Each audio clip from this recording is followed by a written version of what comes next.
حميم والكتاب المبين إنا أنزلناه في ليلة مباركة إنا كنا منذرين فيها يفرق كل أمر حكيم أمرا من عندنا إنا كنا مرسلين رحمة من ربك إنه هو السميع العليم رب السماوات والأرض وما بينهما إن كنتم موقنين لا إله إلا هو يحيي ويميت ربكم ورب آبائكم الأولين بل هم في شك يلعبون فارتقب يوم تأتي السماء بدخان مبين يغشى الناس هذا عذاب أليم ربنا اكشف عنا العذاب إنا مؤمنون أنى لهم الذكرى وقد جاءهم رسول مبين ثم تولوا عنه وقالوا معلم مجنون إنا كاشف العذاب قليلا إنكم عائدون يوم نبطش البطشة الكبرى إنا منتقمون ولقد فتنا قبلهم قوم فرعون وجاءهم رسول كريم أن أدوا إلي عباد الله إني لكم رسول أمين وأن لا تعلوا على الله إني آتيكم بسلطان مبين وإني عذت بربي وربكم أن ترجمون وإن لم تؤمنوا لي فاعتزلون فدعا ربه أن هؤلاء قوم مجرمون فأسر بعبادي ليلا إنكم متبعون واترك البحر رهوا إنهم جود مغرقون كم تركوا من جنات وعيون وزروع ومقام كريم ونعمة كانوا فيها فاكهين كذلك وأورثناها قوما آخرين فما بكت عليهم السماء والأرض وما كانوا منظرين ولقد نجينا بني إسرائيل من العذاب المهين من فرعون إنه كان عاليا من المسرفين ولقد اخترناهم على علم على العالمين وآتيناهم من الآيات ما فيه بلاء مبين إن هؤلاء ليقولون إن هي إلا موتتنا الأولى وما نحن بمنشرين فأتوا بآبائنا إن كنتم صادقين أهم خير أم قوم تبع والذين من قبلهم أهلكناهم إنهم كانوا مجرمين وما خلقنا السماوات والأرض وما بينهما لاعبين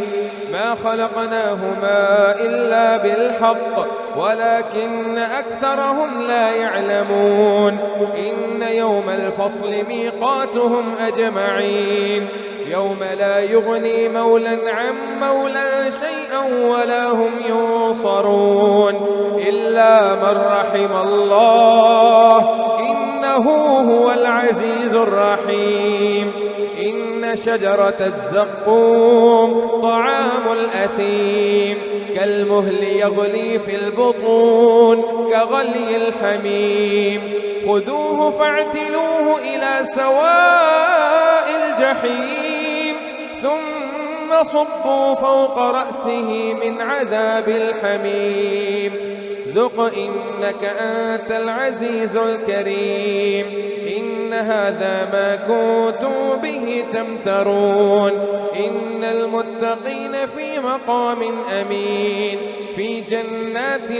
وعيون يلبسون من سندس وإستبرق متقابلين كذلك وزوجناه بحور عين يدعون فيها بكل فاكهة آمنين لا يذوقون فيها الموت إلا الموتة الأولى ووقاهم عذاب الجحيم فضلا من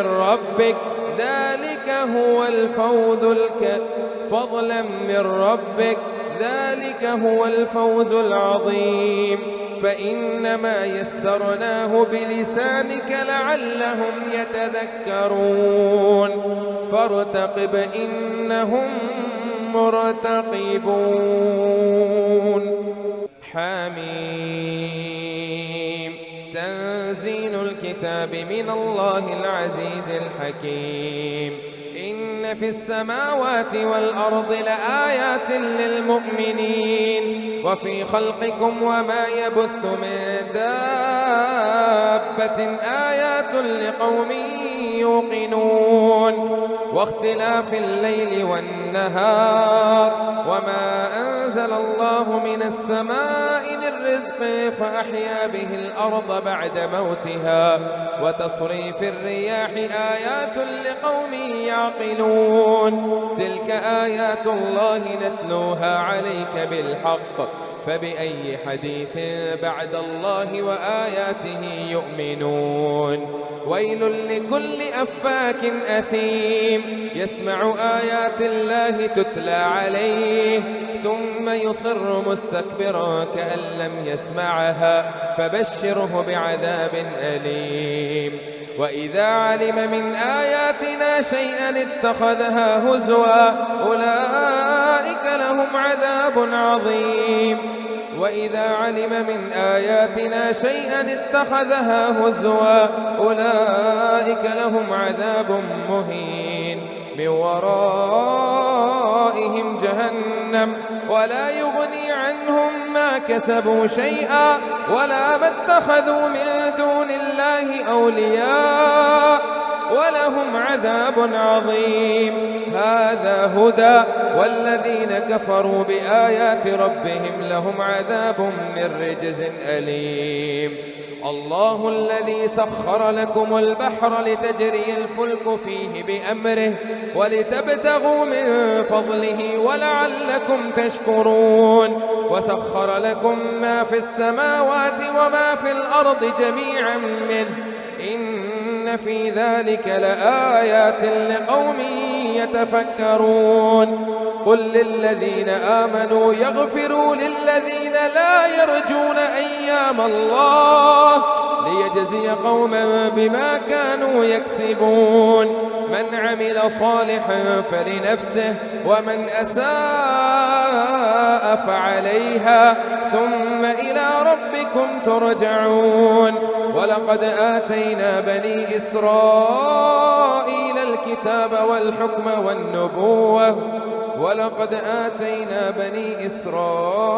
الكتاب والحكم والنبوة ورزقناهم من الطيبات وفضلناهم على العالمين وآتيناه بينات من الأمر فما اختلفوا إلا من بعد ما جاءهم العلم بغيا بينهم إن ربك يقضي بينهم يوم القيامة فيما كانوا فيه يختلفون ثم جعلناك على شريعة من الأمر فاتبعها ولا تتبع أهواء الذين لا يعلمون إنهم لن يغنوا عنك من الله شيئا وإن الظالمين بعضهم أولياء بعض والله ولي المتقين هذا بصائر للناس وهدى ورحمة لقوم يوقنون أم حسب الذين اجترحوا السيئات أن نجعلهم كالذين آمنوا وعملوا الصالحات سواء محياهم ومماتهم ساء ما يحكمون وخلق الله السماوات والأرض بالحق ولتجزى كل نفس بما كسبت وهم لا يظلمون أفرأيت من اتخذ إلهه هواه وأضله الله على علم وختم على سمعه وقلبه وجعل على بصره غشاوة فمن يهديه من بعد الله أفلا تذكرون وقالوا ما هي إلا حياتنا الدنيا نموت ونحيا وما يهلكنا إلا الدهر وما له بذلك من علم إن هم إلا يظنون وإذا تتلى عليهم آياتنا بينات ما كان حجتهم إلا أن قالوا ائتوا بآبائنا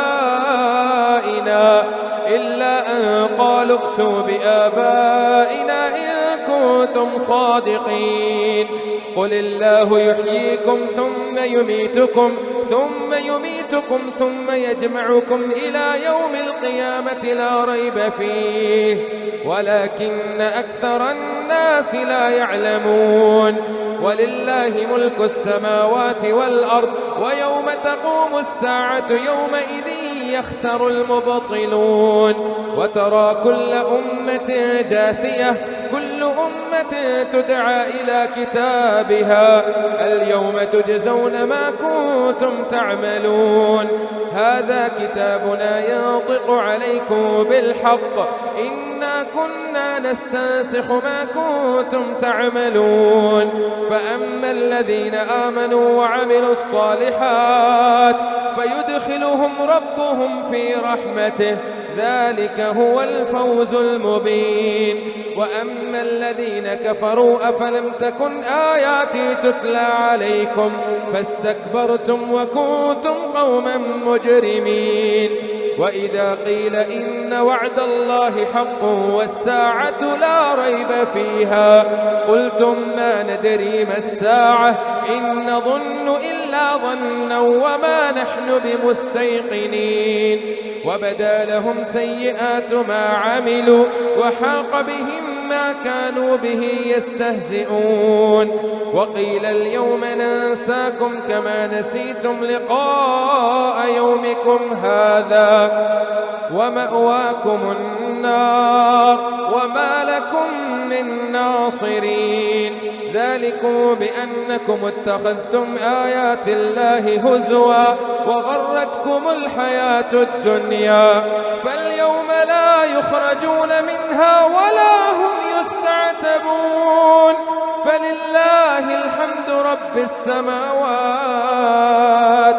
فلله الحمد رب السماوات ورب الأرض رب العالمين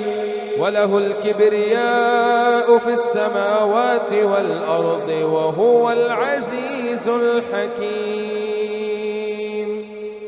حميم تنزيل الكتاب من الله العزيز الحكيم ما خلقنا السماوات والأرض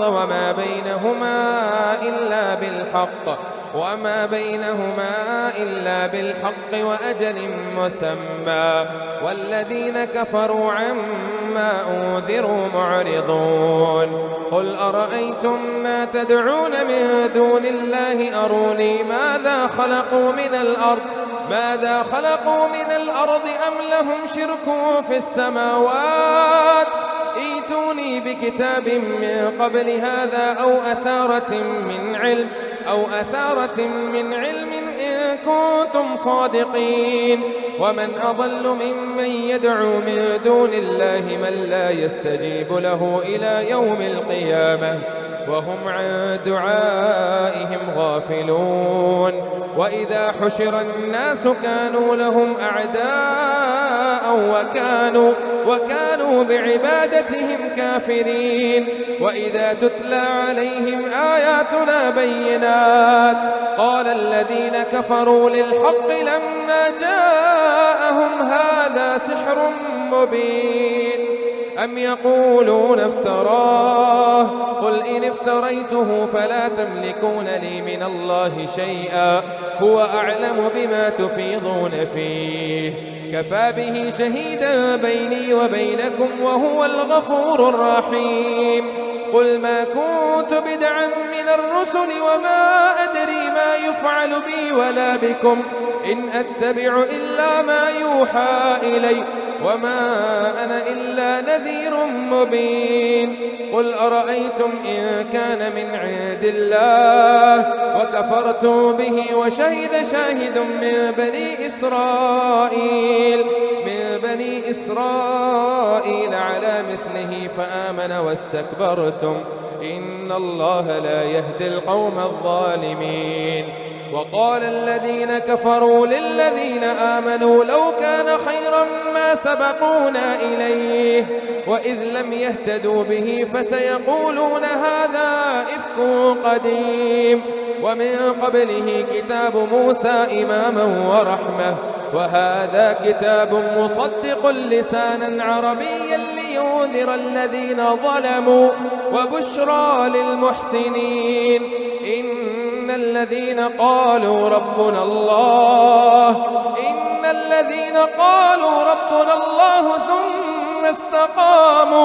ثم استقاموا فلا خوف عليهم ولا هم يحزنون أولئك أصحاب الجنة خالدين فيها جزاء بما كانوا يعملون ووصينا الإنسان بوالديه إحسانا حملته أمه كرها ووضعته كرها وحمله وفصاله 30 شهرا حتى إذا بلغ أشده وبلغ 40 سنة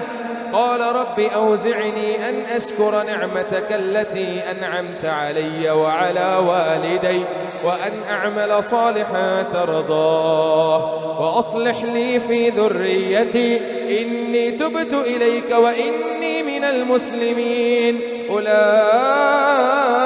الذين نتقبل عنهم أحسن ما عملوا ونتجاوز عن سيئاتهم في أصحاب الجنة وعد الصدق الذي كانوا يوعدون والذي قال لوالديه أف لكما أتعدانني أن أخرج وقد خلت القرون من قبلي وهما يستغيثان الله ويلك آمن إن وعد الله حق فيقول ما هذا إلا أساطير الأولين أولئك الذين حق عليهم القول في أمم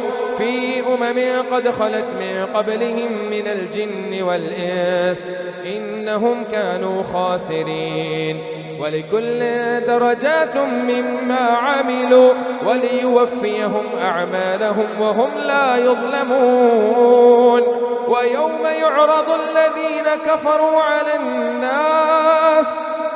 يعرض الذين كفروا على النار أليس هذا ويوم يعرض الذين كفروا على النار أذهبتم طيباتكم في حياتكم الدنيا واستمتعتم بها فاليوم تجزون عذاب الهون بما كنتم تستكبرون في الأرض بغير الحق وبما كنتم تفسقون واذكر أخا عاد إذ أنذر قومه بالأحقاف وقد خلت النذر من بين يديه ومن خلفه ألا تعبدوا إلا الله إني أخاف عليكم عذاب يوم عظيم قالوا أجئتنا لتأفكنا عن آلهتنا فأتنا بما تعدنا فأتنا بما تعدنا إن كنت من الصادقين. قال إنما العلم عند الله وأبلغكم ما أرسلت به ولكني أراكم قوما تجهلون. فلما رأوه عارضا مستقبل أوديتهم قالوا هذا عارض ممطرنا بل هو ما استعجلتم به ريح فيها عذاب أليم تدمر كل شيء بأمر ربها فأصبحوا لا يرى إلا مساكنهم كذلك نجزي القوم المجرمين. ولقد مكناهم في ماء مكناكم فيه وجعلنا لهم سمعا وأبصارا وأفئدة فما أغنى عنهم سمعهم ولا أبصارهم ولا أفئدتهم من شيء إذ كانوا يجحدون بآيات الله وحاق بهم ما كانوا به يستهزئون. ولقد أهلكنا ما حولكم من القرى وصرفنا الآيات لعلهم يرجعون. فلولا نصرهم الذين اتخذوا من دون الله قربانا آلهة بل ضلوا عنهم وذلك إفكهم وما كانوا يفترون. وإذ صرفنا إليك نفرا من الجن يستمعون القرآن فلما حذروه قالوا أنصتوا فلما قضي ولوا إلى قومهم منذرين. قالوا يا قومنا إنا سمعنا كتابا أنزل من بعد موسى مصدقا لما بين يديه يهدي إلى الحق وإلى طريق مستقيم. يا قومنا أجيبوا داعي الله وآمنوا به يغفر لكم من ذنوبكم ويجركم من عذاب أليم. ومن لا يجب داعي الله فليس بمعجز في الأرض وليس لهم من دونه أولياء أولئك في ضلال مبين. ومن لا يجب داعي الله فليس بمعجز في الأرض وليس لهم من دونه ومن لا يجب داعي الله فليس بمعجز في الأرض وليس له من دونه أولياء أولئك في ضلال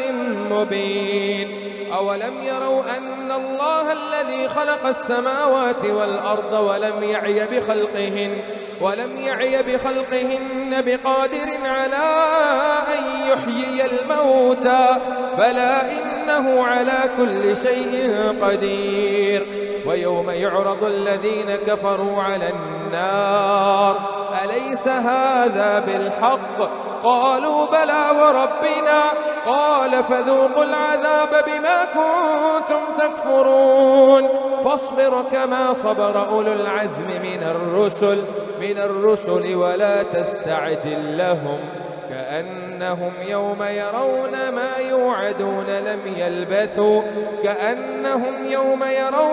يوعدون لم يلبثوا إلا ساعة من نهار بلاغ فهل يهلك إلا القوم الفاسقون. الذين كفروا وصدوا عن سبيل الله أضل أعمالهم والذين آمنوا وعملوا الصالحات وآمنوا بما نزل على محمد وهو الحق من ربهم كفر عنهم سيئاتهم وأصلح بالهم.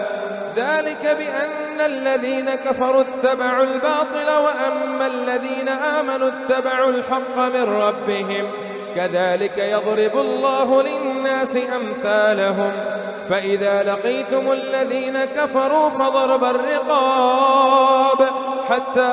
إذا أثخنتموهم فشدوا الوثاق فإما منا بعد وإما فداء حتى تضع الحرب أوزارها ذلك ولو يشاء الله لانتصر منهم ولكن ليبلو بعضكم ببعض والذين قتلوا في سبيل الله الله فلن يضل أعمالهم سيهديهم ويصلح بالهم ويدخلهم الجنة عرفها لهم. يا أيها الذين آمنوا إن تنصروا الله ينصركم ويثبت أقدامكم. والذين كفروا فتعسا لهم وأضل أعمالهم ذلك بأنهم كرهوا ما أنزل الله فأحبط أعمالهم. أفلم يسيروا في الأرض فينظروا كيف كان عاقبة الذين من قبلهم دمر الله عليهم وللكافرين أمثالها ذلك بأن الله مولى الذين آمنوا وأن الكافرين لا مولى لهم. إن الله يدخل الذين آمنوا وعملوا الصالحات جنات تجري من تحتها الأنهار والذين كفروا يتمتعون ويأكلون كما تأكل الأنعام والنار مثوى لهم. وكأي من قرية هي أشد قوة من قريتك التي أخرجتك أهلكناهم فلا ناصر لهم. أفمن كان على بينة من ربه كمن زين له سوء عمله واتبعوا أهواءهم. مثل الجنة التي وعد المتقون فيها أنهار من ماء غير آس وأنهار من لبن لم يتغير طعمه. مثل الجنة التي وعد المتقون فيها أنهار من ماء غير آس وأنهار من لبن لم يتغير طعمه وأنهار من خمر لذة للشاربين وأنهار من عسل مصفى ولهم فيها من كل الثمرات ومغفرة من ربهم كمن هو خالد في النار وسقوا ماء حميما فقطع أمعاءهم. ومنهم من يستمع إليك حتى إذا خرجوا من عندك قالوا للذين أوتوا العلم ماذا قال آنفا أولئك الذين طبع الله على قلوبهم واتبعوا أهواءهم. والذين اهتدوا زادهم هدى وآتاهم تقواهم. فهل ينظرون إلا الساعة أن تأتيهم بغتة فقد جاء أشراطها فأنى لهم إذا جاءتهم ذكراهم. فاعلم أنه لا إله إلا الله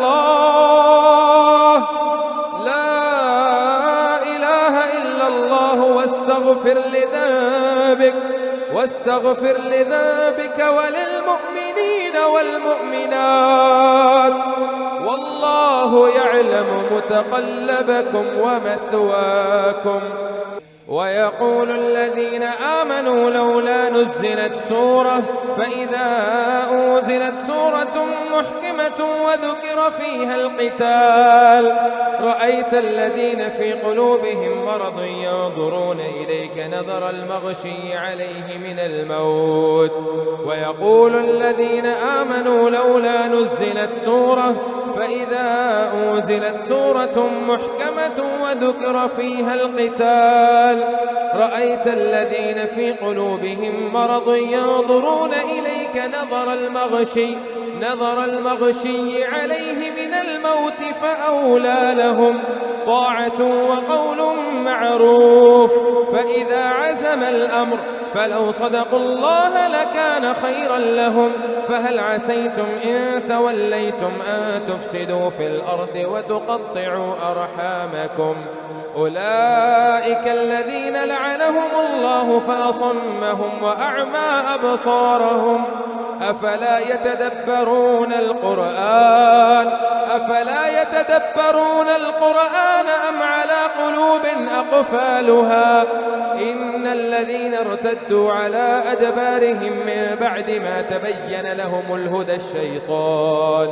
هدى الشيطان سول لهم وأملى لهم ذلك بأنهم قالوا للذين كرهوا ما نزل الله سنطيعكم في بعض الأمر والله يعلم إسرارهم فكيف إذا توفتهم الملائكة يضربون وجوههم وأدبارهم ذلك بأنهم اتبعوا ما أسخط الله وكرهوا رضوانه فأحبط أعمالهم أم حسب الذين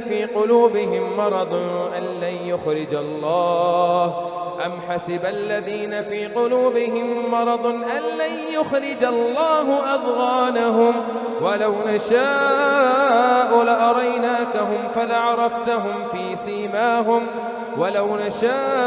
لأريناكهم فلعرفتهم بسيماهم ولتعرفنهم في لحن القول والله يعلم أعمالكم ولنبلونكم حتى نعلم المجاهدين منكم والصابرين ونبلو أخباركم إن الذين كفروا وصدوا عن سبيل الله وشاقوا الرسول من بعد ما تبين لهم الهدى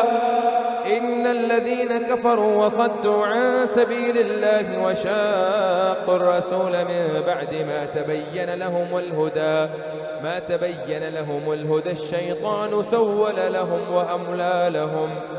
إن الذين كفروا وصدوا عن سبيل الله وشاقوا الرسول من بعد ما تبين لهم الهدى لن يضر الله شيئا وسيحبط أعمالهم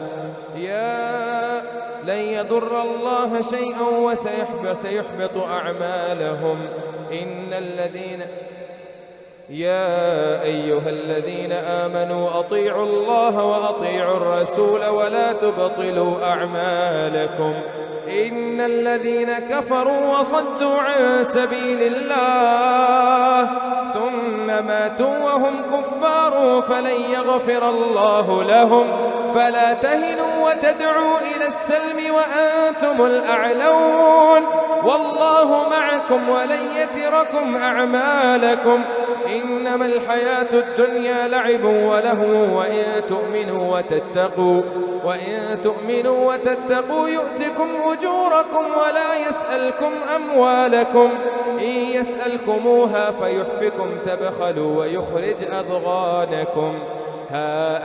أنتم هؤلاء تدعون لتنفقوا في سبيل الله فمنكم من يبخل ومن يبخل فإنما يبخل عن نفسه والله الغني وأنتم الفقراء وإن تتولوا يستبدل قوما غيركم ثم لا يكونوا أمثالكم إنا فتحنا لك فتحا مبينا ليغفر لك الله ما تقدم من ذنبك وما تأخر ويتم نعمته عليك ويهديك صراطا مستقيما وينصرك الله نصرا عزيزا هو الذي أنزل السكينة في قلوب المؤمنين ليزدادوا إيمانا مع إيمانهم ولله جنود السماوات والأرض وكان الله عليما حكيما ليدخل المؤمنين والمؤمنات جنات تجري من تحتها الأنهار خالدين فيها ويكفر عنهم سيئاتهم وكان ذلك عند الله فوزا عظيما ويعذب المنافقين والمنافقات والمشركين والمشركات الظانين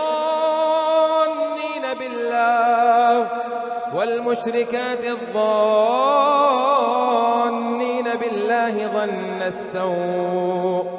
عليهم دائرة السوء وغضب الله عليهم ولعنهم وأعد لهم جهنم وساءت مصيرا ولله جنود السماوات والأرض وكان الله عزيزا حكيما إنا أرسلناك شاهدا ومبشرا ونذيرا لتؤمنوا بالله ورسوله وتعزروه وتوقروه وتسبحوه بكرة وأصيلا إن الذين يبايعونك إنما يبايعون الله يد الله فوق أيديهم فمن نكث فإنما ينكث على نفسه ومن أوفى بما عاهد عليه الله فسيؤتيه أجرا عظيما سيقول لك المخلفون من الأعراب شغلتنا أموالنا وأهلنا فاستغفر لنا يقولون بألسنتهم ما ليس في قلوبهم قل فمن يملك لكم من الله شيئا إن أراد بكم ضرا أو أراد بكم نفعا بل كان الله بما تعملون خبيرا بل ظننتم أن لن ينقلب الرسول والمؤمنون إلى أهليهم أبدا وزين ذلك في قلوبكم وظننتم ظن السوء وكنتم قوما بورا ومن لم يؤمن بالله ورسوله فإنا أعتدنا للكافرين سعيرا ولله ملك السماوات والأرض يغفر لمن يشاء ويعذب من يشاء وكان الله غفورا رحيما سيقول المخلفون إذا انطلقتم إلى مغانم لتأخذوها ذرونا نتبعكم يريدون أن يبدلوا كلام الله قل لا تتبعونا كذلكم قال الله من قبل فسيقولون بل تحسدوننا بل كانوا لا يفقهون إلا قليلا قل للمخلفين من الأعراب ستدعون إلى قوم أولي بأس شديد تقاتلونهم أو يسلمون فإن تطيعوا يؤتكم الله أجرا حسنا وإن تتولوا كما توليتم من قبل يعذبكم عذابا أليما ليس على الأعمى حرج ولا على الأعرج حرج ولا على المريض حرج ومن يطع الله ورسوله يدخله جنات تجري من تحتها الأنهار ومن يتول يعذبه عذابا أليما لقد رضي الله عن المؤمنين إذ يبايعونك تحت الشجرة فعلم ما في قلوبهم فأنزل السكينة عليهم وأثابهم فتحا قريبا ومغانم كثيرة يأخذونها وكان الله عزيزا حكيما وعدكم الله مغانم كثيرة تأخذونها فعجل لكم هذه وكف أيدي الناس عنكم ولتكون آية للمؤمنين ويهديكم صراطا مستقيما وينصرك الله نصرا عزيزا هو الذي أنزل السكينة في قلوب المؤمنين وعدكم الله مغانم كثيرة تأخذونها فعجل لكم هذه وكف أيدي الناس عنكم ولتكون آية للمؤمنين ويهديكم صراطا مستقيما وأخرى لم تقدروا عليها قد أحاط الله بها وكان الله على كل شيء قديرا ولو قاتلكم الذين كفروا لولوا الأدبار ثم لا يجدون وليا ولا نصيرا سنة الله التي قد خلت من قبل ولا تجد لسنة الله تبديلا وهو الذي كف أيديهم عنكم وأيديهم عنكم ببطن مكة من بعد أن أظفركم عليهم وهو الذي كف أيديهم عنكم وأيديكم عنه ببطن مكة من بعد أن أظفركم عليهم وكان الله بما تعملون بصيرا. هم الذين كفروا وصدوكم عن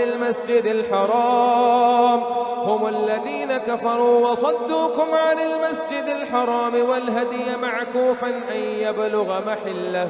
ولولا رجال مؤمنون ونساء مؤمنات لم تعلموهم أن تطؤوهم فتصيبكم منهم معرة بغير علم ليدخل الله في رحمته من يشاء. لو تزيلوا لعذبنا الذين كفروا منهم عذابا أليما. إذ جعل الذين كفروا في قلوبهم الحمية حمية الجاهلية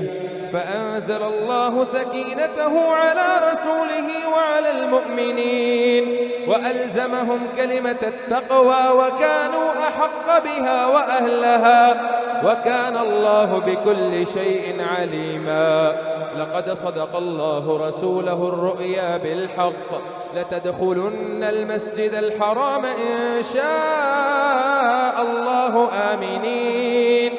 محلقين رؤوسكم ومقصرين لا تخافون فعلم ما لم تعلموا فجعل من دون ذلك فتحا قريبا. هو الذي أرسل رسوله بالهدى ودين الحق ليظهره على الدين كله وكفى بالله شهيدا. محمد رسول الله والذين معه أشداء على الكفار رحماء بينهم تراهم ركعا سجدا يبتغون فضلا من الله ورضوانا سيماهم في وجوههم من أثر السجود ذلك مثلهم في التوراة ومثلهم في الإنجيل كزرع أخرج شطأه فآزره فاستغلظ فاستوى على سوقه يعجب الزراع ليغيظ بهم الكفار. وعد الله الذين آمنوا وعملوا الصالحات منهم مغفرة وأجرا عظيما. يا أيها الذين آمنوا لا تقدموا بين يدي الله ورسوله واتقوا الله إن الله سميع عليم. يا أيها الذين آمنوا لا ترفعوا أصواتكم فوق صوت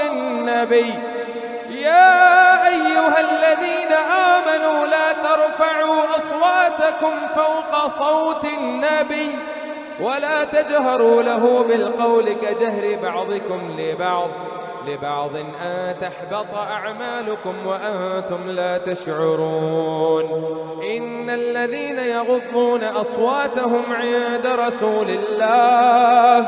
أولئك الذين امتحن الله قلوبهم للتقوى لهم مغفرة وأجر عظيم. إن الذين ينادونك من وراء الحجرات أكثرهم لا يعقلون ولو أنهم صبروا حتى تخرج إليهم لكان خيرا لهم والله غفور رحيم. يا أيها الذين آمنوا إن جاءكم فاسق بنبأ فتبينوا أن تصيبوا قوما بجهالة فتصبحوا على ما فعلتم نادمين. واعلموا أن فيكم رسول الله لو يطيعكم في كثير من الأمر لعنتم ولكن الله حبب إليكم الإيمان وزينه في قلوبكم وكره إليكم الكفر والفسوق والعصيان أولئك هم الراشدون فضلا من الله ونعمه والله عليم حكيم. وإن طائفتان من المؤمنين اقتتلوا فأصلحوا بينهما، فإن بغت إحداهما على الأخرى فقاتلوا التي تبغي حتى تفيء إلى أمر الله، فإن فاءت فأصلحوا بينهما بالعدل وأقسطوا إن الله يحب المقسطين. إنما المؤمنون إخوة فأصلحوا بين أخويكم واتقوا الله لعلكم ترحمون. يا أيها الذين آمنوا لا يسخر قوم من قوم عسى أن يكونوا خيرا منهم ولا نساء من نساء عسى أن يكن خيرا منهن ولا تلمزوا أنفسكم ولا تنابزوا بالألقاب بئس الإثم الفسوق بعد الإيمان